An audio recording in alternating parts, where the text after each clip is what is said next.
Bonjour à tous, très content de vivre ce culte, ce temps de culte avec vous. Vous pouvez chercher dans vos Bibles l'Évangile selon Marc que nous étudions en ce début d'année. Si je demande à mes enfants s'ils veulent regarder un film documentaire ou un film d'action, je pense connaître la réponse. Ils vont me dire que les documentaires ne sont pas spécialement excitants. Alors qu'un film d'action, ça bouge, ça te prend aux tripes, il y a de l'action. Mais de temps en temps, ils peuvent sortir un documentaire qui est rempli d'action et de suspense et d'exploits. Il y a quelque temps, j'ai bien apprécié le documentaire sur ce Français, Philippe Petit, un funambule français qui a marché sur le fil entre les deux tours à New York. Ça remonte un peu, mais il y avait énormément de suspense, presque de l'espionnage pour pénétrer dans les deux tours et mettre le fil, faire l'installation, un spectacle qui a attiré les foules là, en plein cœur de New York, qui a dérangé les autorités. Il a été arrêté par la suite, mais voilà, toute cette histoire, c'était assez fascinant. Donc, vous voyez, un documentaire factuel peut être aussi rempli d'action. Eh bien, c'est l'Évangile selon Marc. Marc nous fait un récit très documenté, mais avec beaucoup d'action, beaucoup de suspense, beaucoup de choses qui bougent, qui sont impressionnantes, qui frappent les regards. Alors, vraiment, je vous dis, ça vaut la lecture. Si vous n'avez pas encore lu l'Évangile selon Marc, ça vaut la lecture. Même si on n'est pas chrétien, il me semble sage de se renseigner sur la vie de cet homme Jésus qui a tellement marqué notre monde et notre histoire. Et pour cela, il faut remonter aux sources les plus anciennes, les plus fiables, qui sont, comme disent les historiens, les quatre évangiles, Matthieu, Marc, Luc et Jean. Si on apprend une chose de nos jours, c'est que toutes les sources d'information ne se valent pas et il faut trouver des sources fiables, il faut les situer dans le contexte pour avoir des informations vraies. Et pour la vie de Jésus, c'est pareil. Les meilleures sources de la vie de Jésus, c'est les plus anciennes et les plus fiables. Dans le contexte de l'époque, c'est Matthieu, Marc, Luc et Jean. Et si vous lisez Marc, vous allez voir, c'est très documenté. Ça sent l'authentique, mais aussi c'est très passionnant. Vous n'allez pas vous ennuyer, il y a beaucoup d'action et on est plein dedans encore ce matin. Alors nous allons lire maintenant un passage en Marc en commençant chapitre 1, verset 21 jusqu'au début du chapitre 2. Donc Marc chapitre 1, verset 21. Et si je dirigeais un film, voilà, scène 2, action. Verset 21. Ils se rendirent à Capernaum et le jour du sabbat, Jésus entra d'abord dans la synagogue et il enseigna. Et ils étaient frappés de sa doctrine, car il enseignait comme ayant autorité et non pas comme les scribes. Il se trouva dans leur synagogue un homme qui avait un esprit impur et qui s'écriera « Qu'y a-t-il entre nous et toi, Jésus de Nazareth? Tu es venu pour nous perdre. Je sais qui tu es le Saint de Dieu. » Jésus le menaça, disant « Tais-toi et sors de cet homme. » Et l'esprit impur sortit de cet homme, en l'agitant avec violence et en poussant un grand cri. Tous furent saisis de stupéfaction, de sorte qu'ils se demandaient les uns aux autres « Qu'est-ce que ceci? Une nouvelle doctrine? Il commande avec autorité même aux esprits impurs, et ils lui obéissent. » Et sa renommée se répandit aussitôt dans tous les lieux environnants de la Galilée. En sortant de la synagogue, ils se rendirent avec Jacques et Jean à la maison de Simon et d'André. La belle-mère de Simon était couchée, ayant la fièvre. Et aussitôt, on parla d'elle à Jésus. S'étant approché, il la fit lever en lui prenant la main, et à l'instant, la fièvre la quitta, puis elle les servit. Le soir, après le coucher du soleil, on lui a amené tous les malades et les démoniaques, et toute la ville était rassemblée devant sa porte. Il guérit beaucoup de gens qui avaient diverses maladies, il chassa aussi beaucoup de démons, et il ne permettait pas aux démons de parler, parce qu'il le connaissait. Vers le matin, pendant qu'il faisait encore très sombre, il se leva et sortit pour aller dans un lieu désert où il pria. Simon et ceux qui étaient avec lui se mirent à sa recherche et quand ils l'eurent trouvé, ils disent « Tous te cherchent !» Il leur répondit « Allons ailleurs, dans les bourgades voisines, afin que j'y prêche aussi, car c'est pour cela que je suis sorti. » Et il alla prêcher dans les synagogues par toute la Galilée et il chassa les démons. Un lépreux vint à lui et se jetant à genoux, il lui dit d'un ton suppliant « Si tu le veux, tu peux me rendre pur. » Jésus, ému de compassion, étendit la main, le toucha et dit « Je le veux, sois pur ». Aussitôt la lèpre le quitta et fut purifié. Jésus le renvoya sur le champ avec de sévères recommandations et lui dit « Garde-toi de rien dire à personne, mais va te montrer au sacrificateur et offre pour ta purification ce que Moïse a prescrit, afin que cela leur serve de témoignage. » Mais cet homme, s'en étant allé, se mit à publier ouvertement la chose et la divulguer, de sorte que Jésus ne pouvait plus entrer publiquement dans une ville. Il se tenait dehors, dans les lieux déserts, et l'on venait à lui de toutes parts. Quelques jours après, Jésus revint à Capernaum.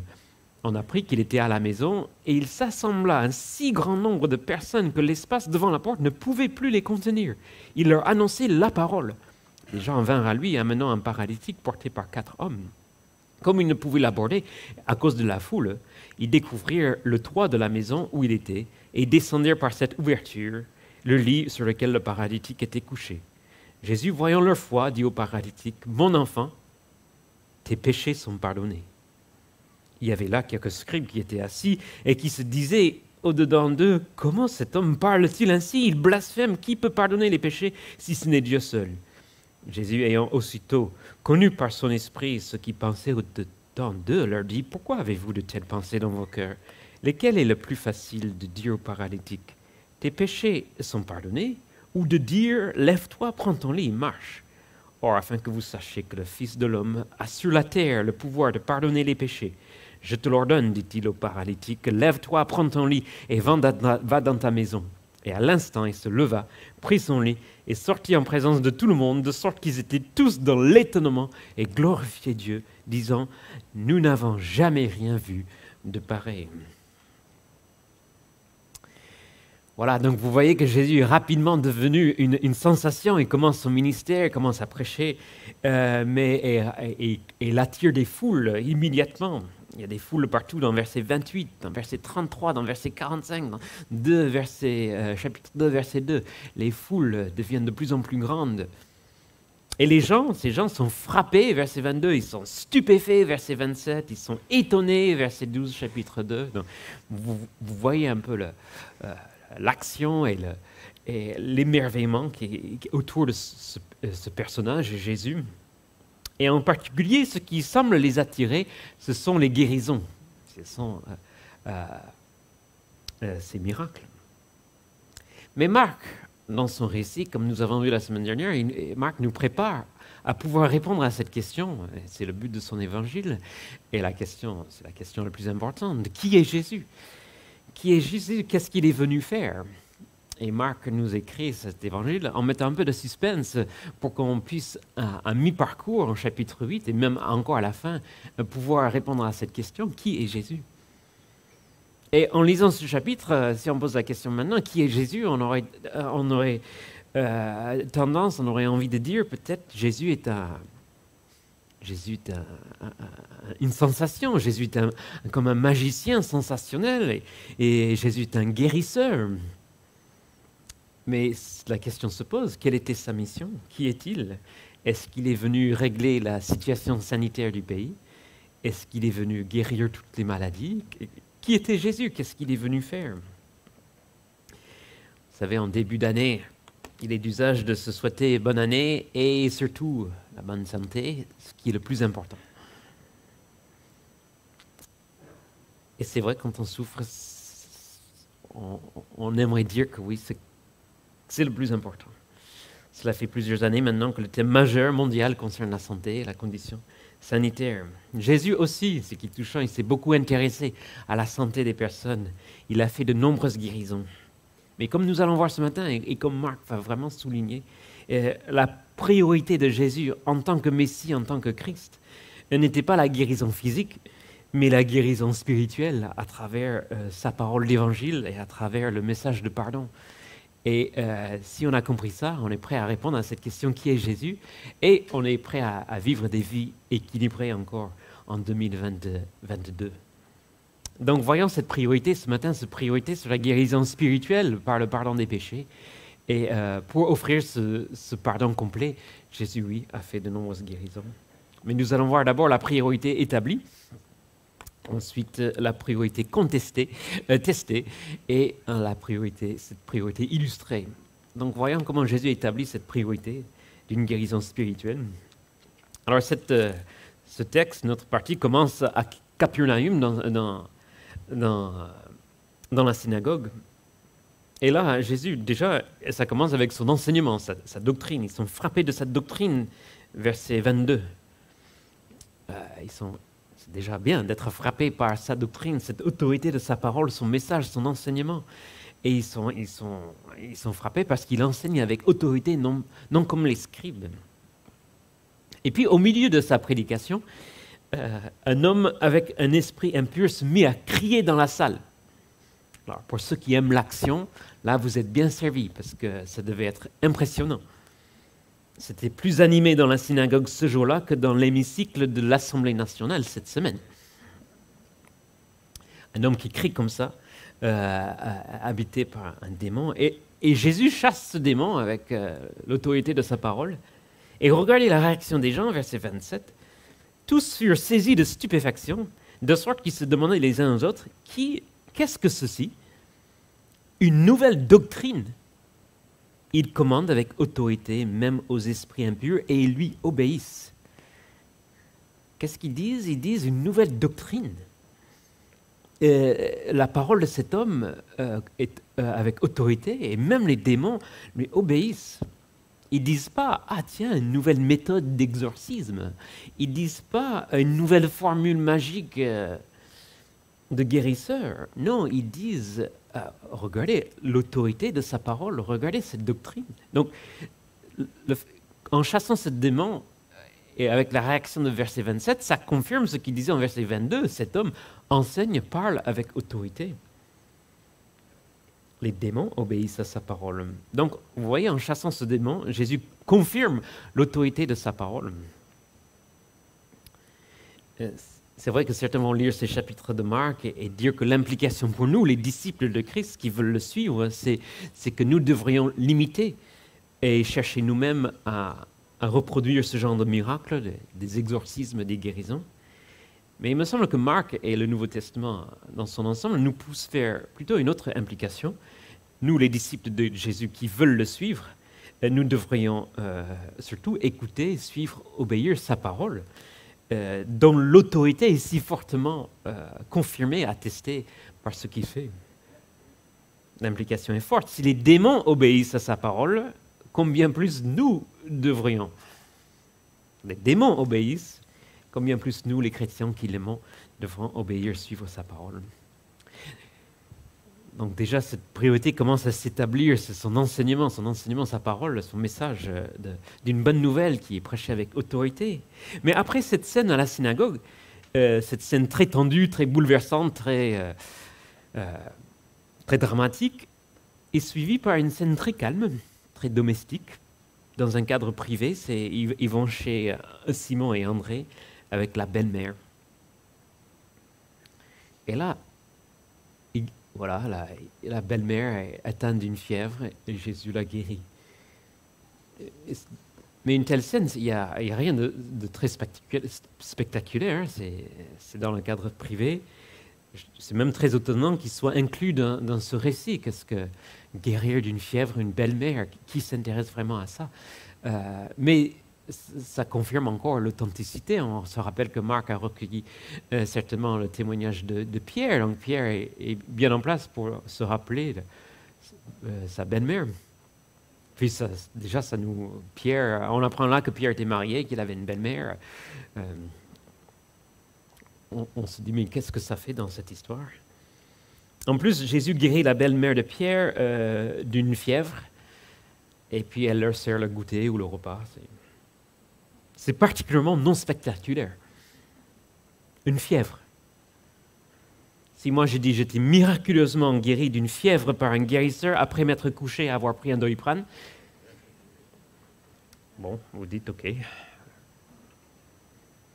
Mais je pense que déjà, c'est encore, comme je dis, ça rappelle que les gens comme Pierre étaient des témoins, ont vraiment vécu ces choses. Il y a des personnages qu'on pouvait aller consulter. Rappelons aussi que Simon et André viennent de tout laisser pour suivre Jésus. Simon, Pierre et André viennent de tout laisser pour suivre Jésus. Je pense que c'est aussi une confirmation de la part de Jésus qui va prendre soin de leur famille alors qu'eux, ils suivent sa parole, ils obéissent sa parole en suivant Jésus. Et une des premières choses que Jésus prouve qu'il peut prendre soin des personnes comme la belle-mère. On voit ça plus tard avec Jean aussi, mais à l'époque, il fallait vraiment s'occuper de ses parents et de sa famille, c'était très important. Donc, ils vont tout laisser, même l'entreprise familiale qui va s'occuper de la belle-mère. Eh bien, Jésus assure qu'il pourvoit. Lorsque nous obéissons à sa parole, il pourvoit à nos besoins. Donc, déjà, une guérison vraiment pas spectaculaire, une autre très spectaculaire. Déjà, on commence à discerner cette priorité de Jésus, d'annoncer la parole et que ses disciples suivent cette parole. Et là, mais plus en plus, sa renommée va de grandissant, comme dit le verset 28. Et là, le soir, on commence à lui amener tous les malades, tous les démoniaques, et toute la ville, verset 33, est rassemblée devant sa porte. Et il guérit beaucoup de gens. Donc déjà, si sa mission première, c'est d'éradiquer toute maladie, tout virus de la Galilée, c'est bien parti. Il est en bonne voie, il n'a qu'à faire ça encore quelques jours et la situation sanitaire va être réglée. Mais regardez ce qu'il fait, verset 35. Vers le matin, pendant qu'il faisait encore très sombre, il se leva et sortit pour aller dans un lieu désert où il pria. Il s'éloigne de la foule et il prie tout seul. Au lieu de rester avec la foule, au lieu de continuer les guérisons. Et Simon-Pierre vient le trouver, même avec une reproche. Ils me disent, mais tu es allé te cacher quelque part, mais tous te cherchent, tous te cherchent. Verset 37, comme s'il le reproche un peu, mais reviens là où on a besoin de toi. Tous te cherchent. Et là, la réponse de Jésus est très importante dans l'évangile de Marc, verset 38. Il répondit, allons ailleurs, dans les bourgades voisines, afin que j'y prêche aussi, car c'est pour cela que je suis sorti. Jésus, tout le monde te cherche, on veut d'autres guérisons. Et Jésus dit, allons ailleurs, que je prêche dans d'autres villes, dans villages voisines, car c'est pour cela que je suis sorti. Voilà sa priorité clairement établie. Et on peut très bien supposer que cette réponse de Jésus, cette résolution de Jésus de continuer à prêcher ailleurs, bien qu'une foule l'attende pour les guérisons, est une réponse à ses prières. Donc, il prie. Et qu'est-ce que Jésus prie? Bon, on connaît un peu les prières de Jésus. Seigneur, aide-moi à faire ta volonté. Aide-moi à accomplir la mission que tu m'as donnée à faire. Il va prier vers les fins avant la mort, avant la croix, en Jean ou bien dans le jardin de Gethsémane. On connaît le genre de prière que Jésus formule et on peut imaginer que cette matinée en prière, il prie de telles choses. Seigneur, aide-moi à faire ta volonté, aide-moi à faire l'œuvre que tu m'as donné à faire, aide-moi à garder le cap, aide-moi à faire la chose pour laquelle je suis sorti faire. Et donc, quand toute cette foule s'attend à lui, il peut répondre avec cette résolution. On va continuer, on va prêcher, on va annoncer la parole dans d'autres villes. Si vous voulez imiter Jésus, imiter cette vie de prière, cette priorité pour l'Évangile, ça c'est une bonne manière de commencer l'année 2022, nous aussi. Donc vous voyez, sa priorité est établie déjà dans ce premier chapitre. Maintenant, sa priorité va être testée de suite. Dans la suite, donc, il prend la résolution avec ses disciples d'aller dans d'autres bourgades, dans d'autres villages, prêcher la bonne nouvelle. Et verset 40, un lépreux vint à lui et se jetant à genoux, il lui dit d'un ton suppliant, « Si tu le veux, tu peux me rendre pur. » Jésus vient de décliner une nouvelle journée de guérison. Il vient de s'éloigner de la foule qui cherche encore lui pour aller prêcher dans notre ville. Et immédiatement, juste après, un lépreux vient à lui avec ce ton suppléant. « Seigneur, si tu le veux, tu peux me rendre pur. Tu peux me guérir. » Qu'est-ce que fait Jésus? Désolé mon gars, je viens de dire non aux autres. Il faut que j'aille prêcher. Ou bien prenez rendez-vous sur Doctolib et peut-être dans 8 mois, il y aura un créneau. Non, est-ce qu'il lui fait un cours théologique sur l'importance de la pureté du cœur, la pureté intérieure, comme il fera plus tard aux pharisiens que nous allons étudier prochainement? Non. Non, ému de compassion, il le toucha et dit « Je le veux, sois pur ».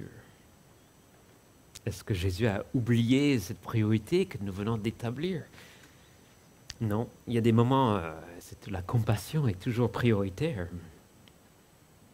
Et Jésus est animé constamment par cette compassion. Et cette compassion chrétienne envers toute forme de souffrance humaine a impacté notre monde. Si le mois de décembre avait une semaine de plus, on aurait pu faire Noël et la santé. Vous savez, on a vu comment Jésus a bouleversé notre monde en venant. On a vu Noël et la science, on a vu Noël et la sexualité, on a vu Noël et la politique. On aurait pu faire Noël et la santé. Voir comment cette compassion chrétienne, les chrétiens animés par cet même esprit de Jésus, a aussi marqué notre monde. Et cette compassion qui a fait naître des hôpitaux, qui a poussé les gens à donner accès aux soins, qui a aussi poussé une éthique médicale, une célébration de la dignité de la vie humaine. Tout ça, c'est aussi né d'une vision chrétienne du monde. Parce que quand on lit les évangiles et quand on les marque, on ne peut que être marqué par cette compassion de Jésus envers toute forme de souffrance humaine. Et sa possibilité de même occupé, même avec une mission forte, il avait toujours le temps pour aider les gens. Mais là, Jésus nous dit quand même quelque chose qui nous étonne vraiment, parce qu'il va guérir ce lépreux. Mais là, c'est sans oublier sa mission et sa priorité, parce qu'en verset 43, il guérit le lépreux, et puis il le renvoyait sur le champ avec de sévères recommandations, et dit, garde-toi de ne rien dire à personne. Là, c'est encore une parole surprenante.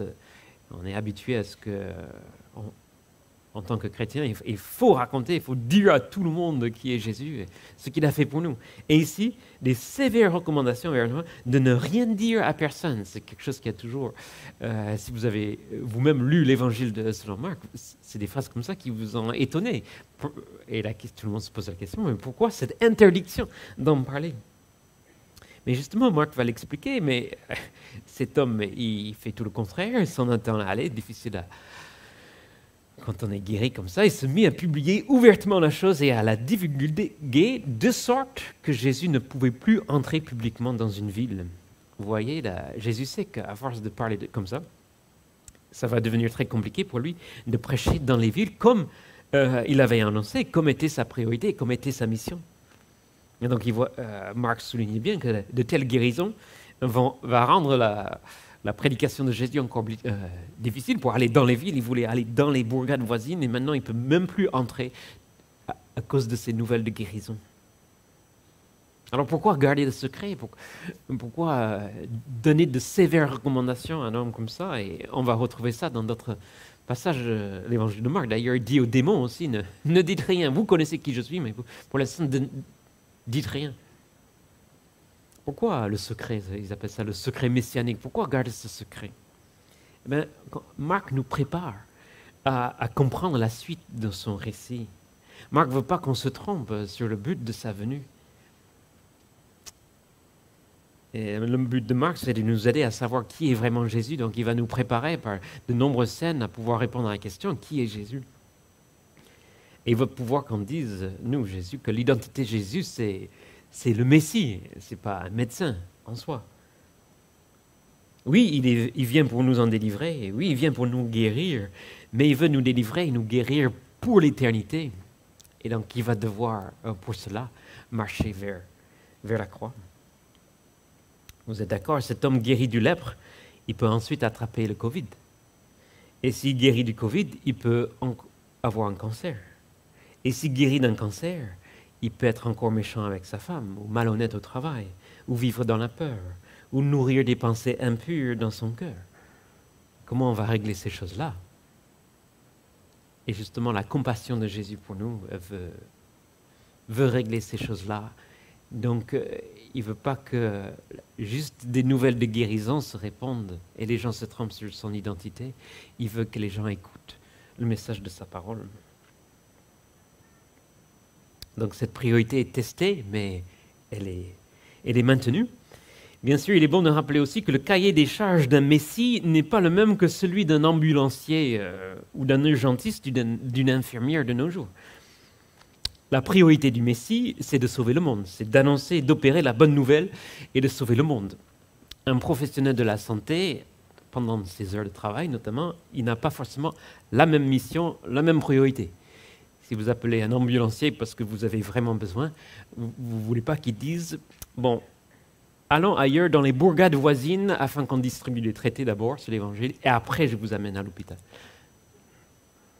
Non, mais c'est la même compassion qui devrait nous animer tous, qui anime Jésus et qui anime de nombreux professionnels de santé pour se donner avec dévouement dans les soins et la santé des gens. Donc cette priorité est établie pour le Messie, sa priorité est testée et maintenue avec compassion. Et enfin, là où ça devient vraiment clair, cette priorité est illustrée dans la scène suivante, encore une guérison. Mais Marc va nous clairement montrer maintenant, illustrer cette priorité de Jésus. Donc ça se passe en chapitre 2, ça se passe de nouveau à Capernaum, pour un peu relier ça à tout ce qui précède. Il est dans cette maison et encore cette foule, toute cette foule est là, et ils attendent... comme on vient de terminer chapitre 1, peut-être de nouvelles guérisons. Mais Jésus, déjà, le verset 2, il s'assemble à un si grand nombre de personnes que l'espace devant la porte ne pouvait plus les contenir. Il leur annonçait la parole. On voit cette priorité, il annonce la parole. Et ce qui se passe ensuite, si vous étiez là, c'est une scène que vous n'oublierez jamais de toute votre vie. Encore, on est dans l'action de Marc, c'est le 3 se défait, imaginez si ça arrive pendant une prédication, le 3 se défait, il n'y avait même pas les puits du jour à l'époque, j'imagine, le 3 se défait, et ce paralytique est descendu par ces quatre amis, ces 4 hommes. Et là, grande surprise, Jésus ne dit pas « bonne année et bonne santé », surtout la santé, ce qui est le plus important. Ce n'est pas ce que Jésus dit. Il dit « tes péchés sont pardonnés ». Tout est surprenant dans cette parole de Jésus. Et pas d'introduction, tes péchés sont pardonnés. Alors c'est surprenant, déjà un paralytique, c'est pas le pire des pécheurs dans la salle, j'imagine. Pourquoi il dit à lui, tes péchés sont pardonnés? Difficile à être un grand criminel et un paralytique à l'époque, surtout, qu'est-ce qu'on peut pas cambrioler une banque un paralytique. Tes péchés sont pardonnés. Ensuite, c'est flagrant, c'est évident aux yeux de tous qu'il vient pour une guérison. Les amis, avec foi même, ils entendent parler de ce Jésus qui guérit, donc ils apportent ce paralytique pour être guéri. Mais Jésus ne dit rien à ce sujet pour commencer. Ah, je vois que tu es paralytique, je veux que tu puisses être guéri. Non, tes péchés sont paralytiques. Et puis le comble, c'est ce paralytique ne semble rien avoir fait contre Jésus. Il n'y a pas une histoire, dans le chapitre 1, il n'y a pas ce paralytique qu'il avait insulté. Ce paralytique semble ne pas avoir rien fait contre Jésus, mais Jésus lui dit « tes péchés sont pardonnés ». C'est comme si un étranger de la rue vous dit « je te pardonne ». Je te pardonne, je n'ai rien fait contre toi, je te pardonne, tes péchés sont pardonnés. Ce n'est que l'offensé qui peut dire tes péchés sont pardonnés, je te pardonne. Et effectivement, les scribes, eux, ils ont compris déjà mieux que d'autres. Ils ne sont pas contents de la manière qu'ils parlent. Tes péchés sont pardonnés. Verset 7, comment cet homme parle-t-il ainsi? Il blasphème. Qui peut pardonner les péchés si ce n'est Dieu seul? Ça, ils ont raison. L'offensé, c'est Dieu dans le péché. Mais si Jésus dit tes péchés, je te pardonne tes péchés sont pardonnés, il se prend pour Dieu. Ça, les scribes ont compris. Et il montre la priorité de sa mission en disant cela. Et regardez la réponse de Jésus, il sait, il peut lire dans les pensées, Jésus, il sait ce qu'il pense ainsi. Pourquoi avez-vous de telles pensées? Et puis il dit, ce magnifique passage, lequel est le plus facile, lequel est le plus aisé de dire, verset 9, de dire au paralytique, tes péchés sont pardonnés, ou de dire, lève-toi, prends ton lit et marche. Ça demande un peu de réflexion. Quel est le plus facile de dire, tes péchés sont pardonnés, ou de dire, prends ton lit et marche? Moi, je comprends ainsi, c'est plus facile de dire, tes péchés sont pardonnés. N'importe qui peut dire, tes péchés sont pardonnés. N'importe qui peut dire, j'ai une bonne nouvelle. N'importe qui peut dire, suivez-moi. N'importe qui peut dire, j'ai la vérité, je suis la vérité. N'importe qui peut dire, je suis Dieu. Mais c'est peut-être du pipeau, c'est peut-être faux. Alors il dit, afin que vous sachiez que le Fils de l'homme a le pouvoir de pardonner, c'est-à-dire pour montrer son autorité et sa divinité. D'ailleurs, le titre « Le Fils de l'homme », ça renvoie à Daniel et atteste ce personnage qui est divin, qui a toute autorité, qui peut dominer sur le monde entier. Donc, Fils de Dieu, c'est un titre de Jésus. Fils de l'homme, c'est pas juste Fils de Dieu rappelle son aspect divin et Fils de l'homme rappelle son humanité. Les deux titres renferment autorité et divinité messianique. Donc il dit, pour montrer son autorité, sa divinité, il dit aussi, lève-toi, prends ton lit et marche. Et là, c'est moins facile de dire, parce que si ce n'est pas suivi de la personne qui se lève et qui marche, toute sa parole tombe à l'eau, n'a aucune autorité. Donc vous voyez, Jésus montre là clairement la raison de ces guérisons. Il dit, afin que vous sachiez que le Fils de l'homme, afin que vous sachiez que le Fils de l'homme a le pouvoir de pardonner sur la terre le péché, alors là, je dis, lève-toi, prends ton lit et marche. Donc, et c'est pour authentifier sa parole, c'est pour authentifier son offre de salut qui va dire à cet homme, prends ton lit et marche. Aussi par compassion et en reconnaissant la foi de ses amis. Et que dit la foule? À l'instant, donc il prit son lit et marche. Et que dit la foule? La foule dit, nous n'avons jamais rien vu de pareil. Nous n'avons jamais rien vu de pareil. Cette foule avait vu de nombreuses guérisons jusqu'à là.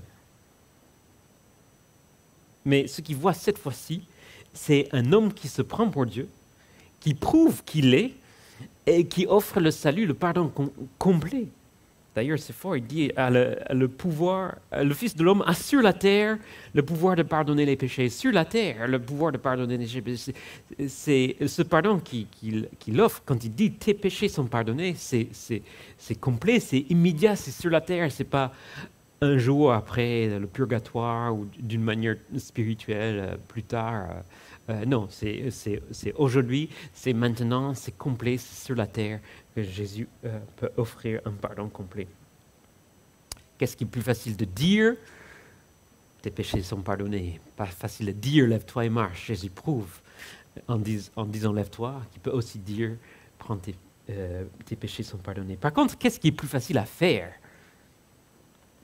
Guérir un paralytique, guérir un lépreux, guérir un fiévreux, une fiévreuse.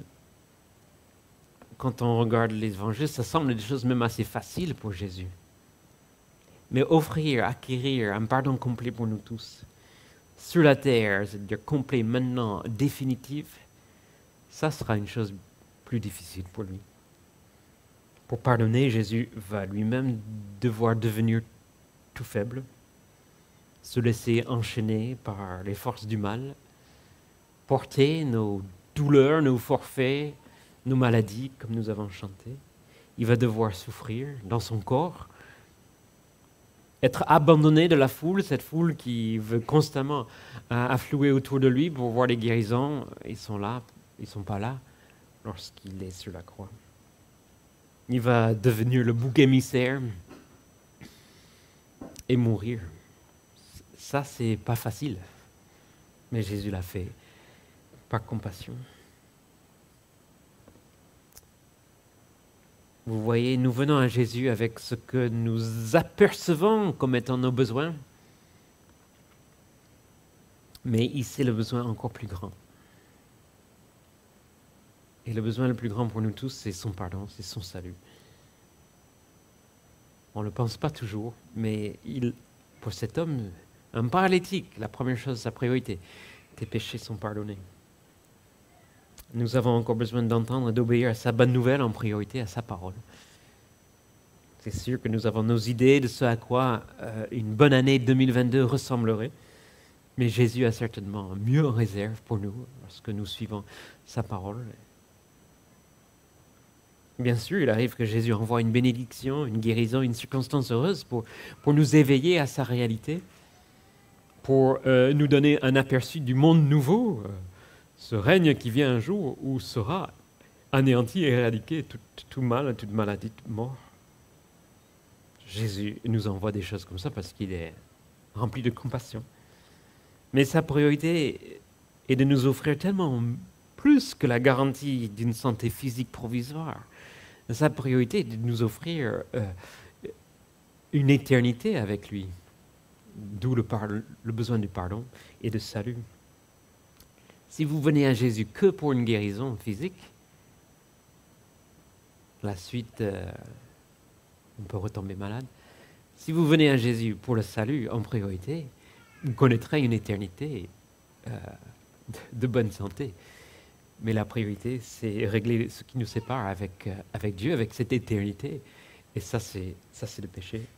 Donc encore, nous voulons nous-mêmes adopter sa priorité pour nos vies, regarder comment Jésus fait, le suivre, écouter sa parole, et puis qu'il continue à nous diriger, à nous donner cet équilibre pour l'année devant nous, en se réjouissant de son œuvre dans tout aspect de nos vies, de notre esprit, notre âme, notre corps. Il veut guérir.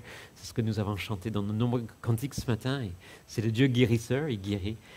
Mais nous avons pu expérimenter, et si ce n'est pas le cas, venez à lui pour connaître cette guérison de l'âme, cette guérison éternelle. Prions.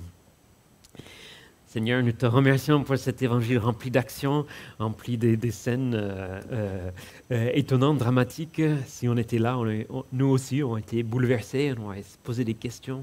Mais qu'est-ce que ceci? Mais qui est celui-là?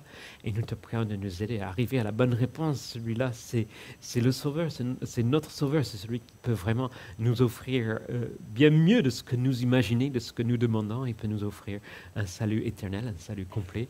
Nous te remettons nos vies, nous te remettons nos corps. Tu es le divin médecin, tu es capable de tout guérir, mais parfois tu ne guéris pas immédiatement pour nous offrir encore mieux.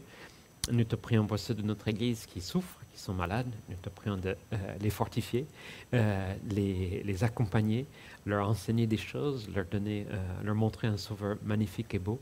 Et un jour de les guérir en ton temps, Seigneur. Nous te remercions de ce qu'à la croix et à la résurrection, Jésus a prouvé qu'il va inaugurer un monde nouveau, un monde sans mort, sans toutes les choses qui nous conduisent à la mort.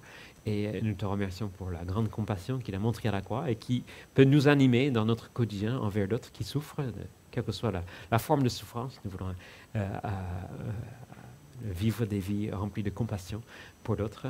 Nous te remercions pour encore notre Église. Tu la bénis, tu la gardes, tu nous aides à entamer cette nouvelle année avec espérance et sans crainte. Et nous te remercions. Que tu sois loué au nom de Jésus-Christ. Amen.